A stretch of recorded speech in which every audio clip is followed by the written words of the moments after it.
عمران بن حطان خارجی فرقے کا مشہور فصیح و بلیغ شاعر گزرا ہے۔ اس کی ذہانت اور ذکاوت کے واقعات بڑے مشہور ہیں۔ علامہ زمخشری رحمہ اللہ نے نقل کیا ہے کہ عمران بن حطان جو شاعر تھا وہ بے انتہا سیاہ فام اور بدصورت انسان تھا، لیکن جتنا وہ بدصورت تھا اس کی بیوی اتنی ہی خوبصورت تھی۔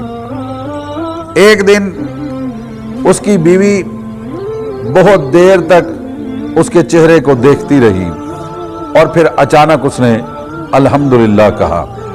تو عمران بن حطان نے پوچھا کہ کیا بات ہے کہ جس پر تم نے الحمدللہ کہا ہے؟ اس کی بیوی نے کہا، میں نے اس لیے الحمدللہ کہا ہے کہ ہم دونوں جنتی ہیں۔